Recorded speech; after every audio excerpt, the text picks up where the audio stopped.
La pared del granero. Historia escrita por Lazarus Scripta para Guerrero de Luz.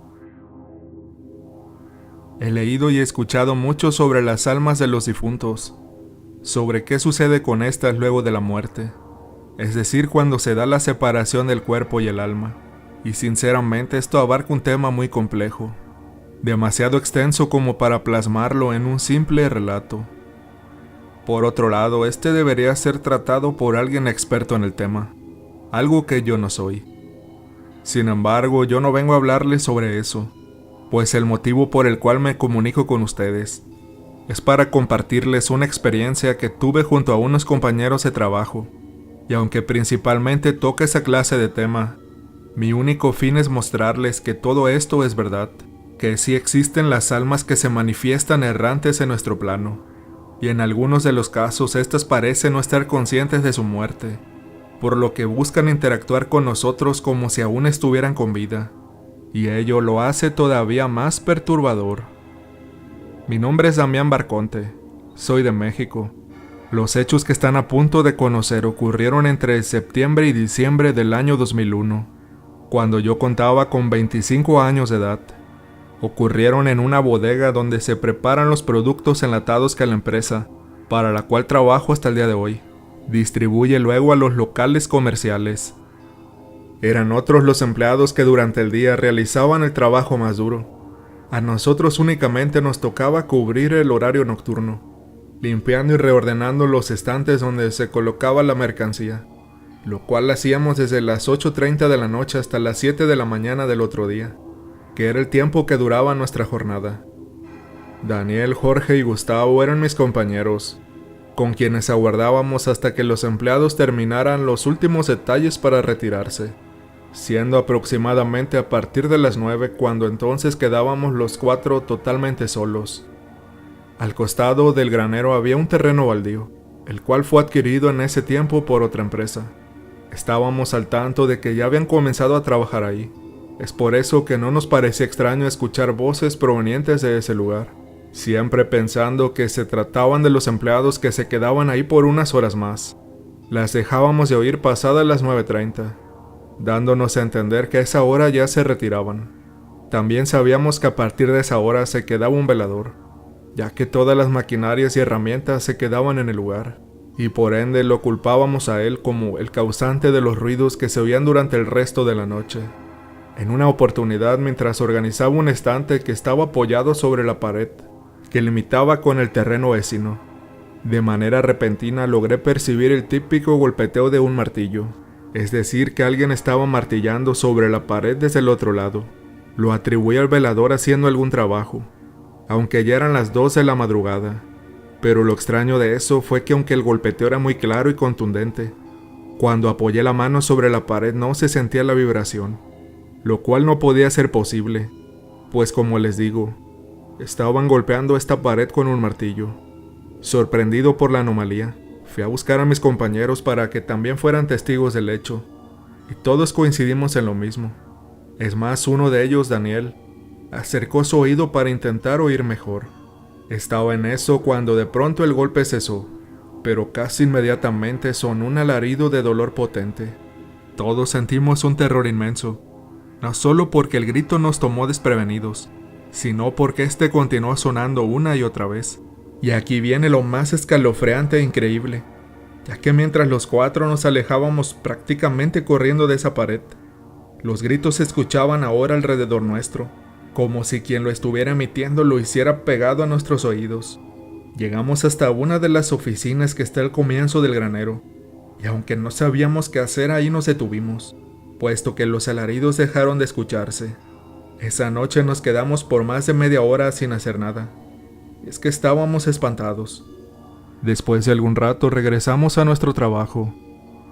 Cuando amaneció y empezaron a llegar los otros empleados, hablamos con los que más confianza les teníamos para contarles lo sucedido. Nadie opinó mucho al respecto, pero también se asustaron mucho. Ya habíamos escuchado rumores de que pasaban fenómenos raros durante el día, pero aparentemente éramos los primeros que vivíamos algo así en el horario nocturno. En fin, ninguno de los cuatro se animó a hablar con el jefe, menos yo. que apenas llevaba un mes trabajando para esa empresa. Cuando esa noche nos presentamos a trabajar de nuevo, íbamos predispuestos a volver a tener una experiencia así. Para ello, y tal cual habíamos acordado entre los 4, llevamos la mayor cantidad posible de rosarios que teníamos en nuestras casas. Juntamos como unos 7 en total. Como verán, no éramos tan devotos.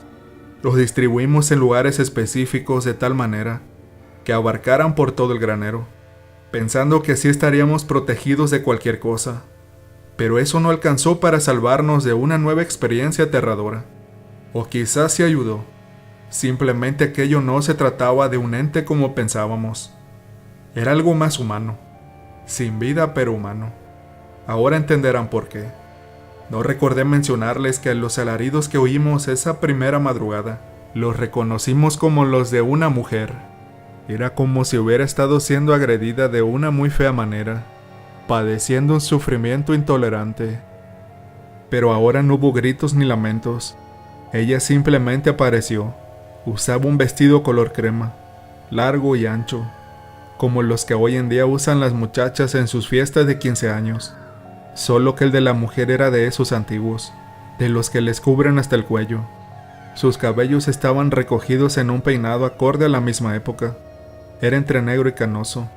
Dado a lo largo del vestido no podíamos ver sus pies, y por los apenas perceptibles movimientos que hacía, parecía que se deslizaba sin tocar el suelo. Fue Jorge quien la vio primero, pues él nos alertó con los movimientos torpes de sus manos que hacía, para señalarnos hacia uno de los pasillos. Conforme nos íbamos acercando a él podíamos ver el horror marcado en su cara. Tenía la boca abierta. De esa forma emitía quejidos como cuando uno intenta hablar pero no puede. Su solo estado nos asustó, pero una vez que estuvimos a su lado y quisimos asistirlo, nuestras cabezas voltearon para mirar lo que él tan insistentemente señalaba. Y es así que también nosotros pudimos verla. Aquella mujer se desplazaba por ese pasillo dándonos la espalda, y tal cual se los describí apenas, parecía simplemente trasladarse sin mover sus pies. La aparición estaba a unos 20 metros de nosotros. Cuando llegó al final de uno de los estantes, cambió de dirección y se perdió de nuestra vista. En ese insignificante lapso de tiempo que empleó para doblar, fue entonces que pudimos verle algo de la cara, al igual que la piel de sus manos. Esta era absolutamente negra. Es un alma en pena. Mi abuela solía contar historias sobre ellas. Quizás quiere que recemos por su descanso, pero mejor es no darle importancia. Es lo que nos dijo Gustavo una vez que, al igual que la noche anterior, nos fuimos hasta la oficina que hay en el ingreso del granero en busca de refugio. Desde esa madrugada el alma de aquella mujer comenzó a dejarse ver, y conforme pasaban los días, su aparición era más frecuente. En ningún momento nos hizo daño o nos dio a entender que quería hacerlo. Simplemente se manifestaba quizás pretendiendo hacer lo que Gustavo nos dijo, llamar la atención.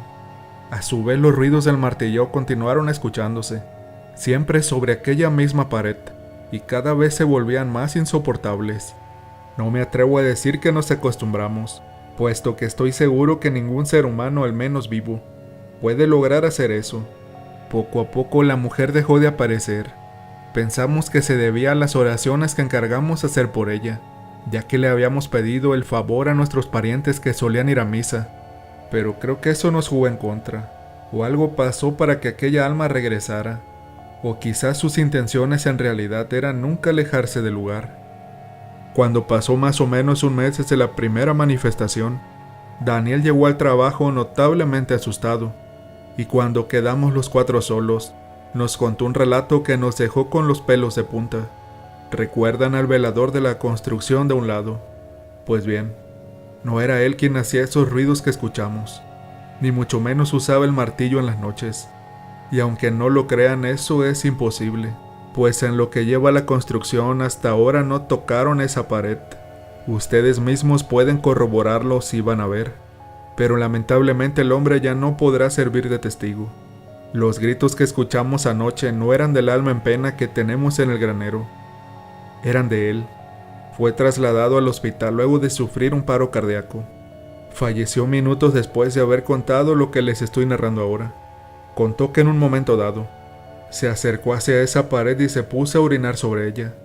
Apenas comenzaba a hacer lo suyo cuando se le apareció un demonio en forma de mujer, que según él lo venía hostigando desde hacía varios días ya. No más que anoche la pudo ver tal cual era. En el preciso momento en el que ella lo agredió, lo tomó por sorpresa. Puso su rostro espectral frente al suyo y sintió como algo con mucho filo empezaba a marcarle la cara. No pudo ver qué es lo que el ente usó, pero cuando llegó al hospital le faltaban trozos de piel de su cara. Así es, muchachos. Creo que tenemos que tomar más en serio a esa alma. No tengo dudas de que se trata de la misma, solo que el velador la describió como un demonio. Pero nosotros sabemos perfectamente lo que es, y al parecer esta alma no es para nada inocente. Imagínense lo que fue para nosotros escuchar eso. E incluso con los muchachos le reclamamos por habérnoslo contado, porque definitivamente preferíamos continuar teniendo esa opinión, que ella se trataba de un alma doliente, y no una siniestra. El temor se acrecentó súbitamente, y más aún al saber que, como les conté, aquella alma ya había comenzado a manifestarse de nuevo. Sin embargo, proseguimos con nuestro trabajo como debíamos, no más que ahora lo hacíamos de tal manera que nos desocupábamos lo más rápido posible, para que una vez terminado, inmediatamente nos dirigíamos a la oficina. Desde ahí escuchábamos los alaridos, los sonidos en la pared, y ahora se le sumaban los fenómenos que ocurrían adentro del granero, en torno a los estantes de mercadería. Veíamos muy clarito como si alguien los moviera. Algunas latas caían al suelo y otras cambiaban de lugar. Era el alma de la mujer quien hacía todo eso, pero no lo digo solo porque la veíamos caminar por los pasillos, siempre de espaldas, sino porque cuando nos disponíamos a acomodar todo el desorden que ella provocaba, algunas de las latas estaban aplastadas, como si ella las presionara con sus propias manos. Hasta que llegó aquella funesta noche de diciembre, cuando faltaban apenas días para comenzar nuestra semana de descanso. Fue como si esa alma inmunda no quisiera que nos marcháramos del granero, sin hacernos vivir el inmesurable miedo que jamás logramos superar. Cada uno se dedicaba a trabajar en un estante colindante, o sea que estábamos básicamente uno al lado del otro. Solo la mercadería se interponía para poder vernos. Sin embargo, trabajando de esa manera nos sentíamos más seguros, y por consiguiente sabríamos si la mujer ocasionaba inconvenientes con alguno de nosotros. Todo pasó muy rápido, en un solo instante, por lo que fue demasiado tarde cuando nos dimos cuenta del silencio de Gustavo. Daniel le preguntó si estaba todo bien, pero ante su falta de respuesta intuimos lo que tanto temíamos, y al percatarnos del lugar donde él estaba, un lúgubre y gélido aire congeló nuestros huesos, pues él era el que se encontraba más cerca de aquella maldita pared, ya que estábamos justamente en ese sector. Con mucho temor me acerqué hasta su lugar. Lo mismo hicieron los otros muchachos, puesto que llegamos casi al mismo tiempo. Lo último que alcanzamos a ver fueron sus piernas perdiéndose por el costado del estante, más el chillido de su cuerpo siendo arrastrado, dejando atrás de sí una enorme mancha de su líquido hemático. Fue lo que nos catapultó hasta el estupor más sublime. Enmudecidos de pavor, proseguimos dando pasos titubeantes. El chillido cesó antes de que llegáramos hasta ese rincón. Les juro que la escena fue mucho más macabra de lo que pensábamos. El cuerpo de Gustavo, ahora inmóvil, yacía inerte sobre una laguna de su propia sangre. Aún estaba con vida, lo veíamos respirar. La piel de su cara le estaba colgando hacia los lados. El alma de aquella mujer estaba a unos centímetros detrás de él, y a diferencia de todas las veces ahora estaba de frente, lo que nos permitió ver su monstruoso rostro, y a su vez nos ayudó a comprender el macabro afán por hacerle eso a nuestro amigo. Ella no tenía piel en su cara. No era piel negra lo que pensábamos ver en ella. Era su propia carne en descomposición que ya había tomado ese color necrótico. Seguramente para muchos nuestra reacción fue de cobardía, pero hay que vivir aquello para entonces poder juzgar. Daniel, Jorge y yo salimos corriendo de ahí, y cada uno lo hizo por una dirección distinta, como si el horror que nos invadió no nos dejara pensar correctamente. En lo personal solo recuerdo correr entre los estantes, chocando torpemente contra estos, mientras cientos de latas caían de los mismos delante de mí conforme yo avanzaba. El alma dejó de perseguirme para a continuación hacerlo con Daniel, pues este comenzó a gritar enloquecido diciendo que venía detrás de él.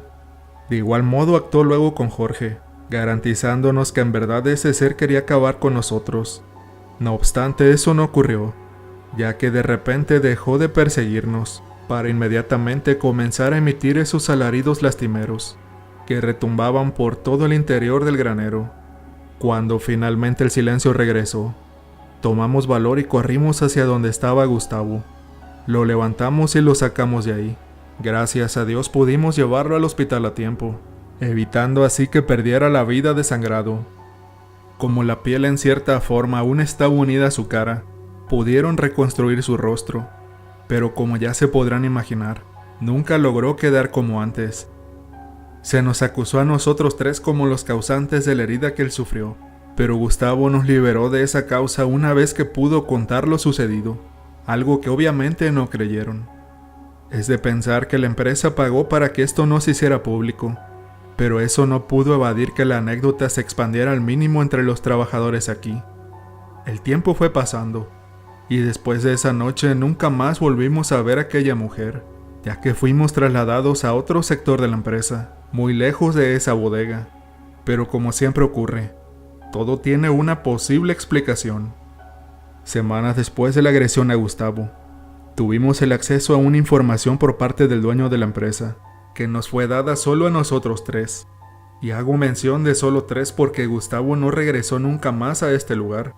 Ocurrió a los pocos días de la agresión al velador del terreno vecino, aquel donde estaban edificando. Resultó ser que antes que los nuevos dueños llegaran, en ese baldío habían escombros de la antigua edificación. Ahí hubo en un tiempo una casa enorme, la cual se vino abajo cuando sus dueños dejaron de habitarla. Esa famosa y tétrica pared en realidad tenía un lugar interno, como si hubieran construido otra encima de esta. Por el espesor que tenía ya se sabía que así era, pero jamás imaginaron lo que hallarían entre estas cuando, por accidente, una parte se derrumbó mientras cavaban la tierra para levantar unas columnas. Ese enorme agujero que quedó dejó a la vista una funesta aberración. Sobre la pared que sería la que formaba parte de la construcción del granero, encontraron pegados sobre esta decenas de trozos de piel disecados unidos con clavos, acompañados con dibujos aparentemente representativos al satanismo. Una vez que se realizaron los estudios, dichos restos correspondieron a piel humana, en alguna época lejana. En la casa que una vez se encontraba allí, alguien dejó un cuerpo y clavó su piel sobre esa pared. Pienso que eso explicaría los sonidos paranormales representando a los martilleos que nosotros escuchábamos desde aquel granero. Y quién fue el dueño, o mejor dicho, dueña de aquella piel. Creo que está más que claro. No sé si esa alma en pena ya descansa en paz ahora. Como les digo, nosotros ya no trabajamos en ese lugar. De vez en cuando les preguntamos a los empleados que ahí trabajan, pero ellos no cuentan nada.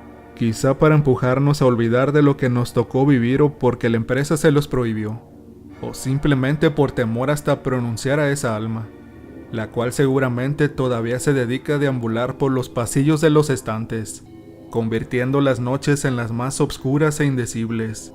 Por mi parte, ruego jamás volver a toparme con un alma en pena, mucho menos si es como la que conocí, pues yo sé perfectamente de lo que son capaces.